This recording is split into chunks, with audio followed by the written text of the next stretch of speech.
Hello दोस्तों, जय हिंद। एक बार फिर से आपका बीएस फाइनेंस एंड मैनेजमेंट में स्वागत है। आज हम डिस्कस करेंगे एलआईसी की माइक्रो बचत प्लान, जिसका टेबल नंबर 751 है। यह एलआईसी की एक बहुत ही सस्ती प्लान है। इसको लो इनकम वाले जो व्यक्ति हैं उसके लिए डिज़ाइन किया गया है, जो कि दूसरी जो अन्य प्लान हैं उसमें जो है, क्योंकि जो प्रीमियम है वो बहुत अधिक होता है, इसलिए वो उन प्लानों को नहीं ले सकते। तो उनकी जगह इस प्लान को वो आसानी से ले सकते हैं। इस प्लान के कुछ खूबियां हैं, जैसे कि इसमें जीएसटी नहीं लगता। यह एकमात्र एक ऐसी पॉलिसी है जिसमें जीएसटी नहीं लगता।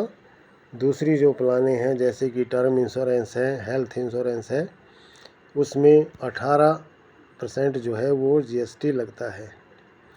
इसी प्रकार दूसरी अन्य जो प्लानें हैं उसमें 4.5% जो है वो जीएसटी लगता है, परंतु इस प्लान में जीएसटी नहीं लगाया जाता। दूसरा, इसमें मेडिकल टेस्ट की आवश्यकता नहीं होती। दूसरी जो प्लानें हैं उसमें यदि कोई व्यक्ति 50 साल से ऊपर का है तो उसको मेडिकल टेस्ट से गुजरना पड़ता है, तभी वह उस प्लान को ले सकता है। परंतु इस प्लान में भी क्योंकि जो एज है वो 55 तक है, परंतु इसमें मेडिकल टेस्ट की आवश्यकता नहीं पड़ती। बिना मेडिकल के ही इस प्लान को लिया जा सकता है। उसके बाद इसमें ऑटो कवर की जो सुविधा है वो भी मिलती है। यदि कोई व्यक्ति 3 साल से ऊपर इस प्लान को चलाता है और किसी कारणवश वह इसको कंटिन्यू नहीं कर पाता, तो 2 साल तक अगर वो प्लान नहीं चलती है तो भी इसमें जो सुविधाएं हैं वो सारी प्राप्त उस व्यक्ति को होती रहेगी। इसमें मिनिमम एज 18 और मैक्सिमम एज जो है वो 55 ईयर है, अर्थात कोई भी व्यक्ति 18 से ऊपर और 55 के नीचे इस प्लान को ले सकता है। इसमें जो टर्म है वो मिनिमम 10 साल और अधिकतम 15 साल है, अर्थात जो व्यक्ति इस प्लान को लेना चाहता है वह 10 साल और 15 साल के बीच में कोई भी टर्म चुन सकता है। इसमें मिनिमम सम एश्योर्ड 1 लाख है और मैक्सिमम 2 लाख है। फिर उसके बाद इसमें लोन की फैसिलिटी भी मिलती है।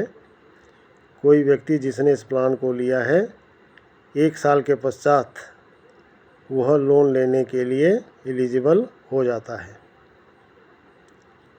इसके पश्चात ऑप्शन राइडर, ये 2 प्रकार के होते हैं। Number 1 LIC accident rider benefit और number 2 LIC accident and disability benefit. तो इस प्रकार से इसमें ऑप्शन राइडर जो है वो कुछ मात्रा जो है वो प्रीमियम की अधिक देकर इस सुविधा को प्राप्त किया जा सकता है। जैसे हम इसको एक एग्जाम्पल के द्वारा समझ सकते हैं। किसी गांव में निर्मला देवी नाम की कोई औरत है जो कृषि का कार्य करती है, जिसकी एज 35 साल है। वो 1 लाख की पॉलिसी लेना चाहती है और 15 साल का वो टर्म चुनती है, तो उसका जो प्रीमियम है वो 5,539 बैठता है। अब उसको जो मैच्योरिटी मिलेगी 15 साल के बाद, वो sum assured plus loyalty addition. तो सम एश्योर्ड हमारा 1 लाख प्लस लॉयल्टी एडिशन, इन दोनों को जोड़कर जो है वो मैच्योरिटी प्राप्त होगी। उसके बाद डेथ बेनिफिट। डेथ बेनिफिट एक तो नॉर्मल डेथ के रूप में प्राप्त होगा और दूसरा एक्सीडेंटल डेथ के रूप में। नॉर्मल डेथ के रूप में sum assured plus loyalty addition, अर्थात 1 लाख प्लस लॉयल्टी एडिशन प्राप्त होगा। और एक्सीडेंट डेथ कवर के मामले में सम एश्योर्ड का डबल, अर्थात 1 लाख का double 2 lakh plus loyalty addition प्राप्त होगा। तो दोस्तों, ये थी LIC की माइक्रो बचत प्लान, इसके बारे में हमने आज डिस्कस किया। उम्मीद है ये जानकारी आपको अच्छी लगी होगी। यदि जानकारी अच्छी लगी है तो वीडियो लाइक करें, शेयर करें और सब्सक्राइब करें। Thank you for watching this video.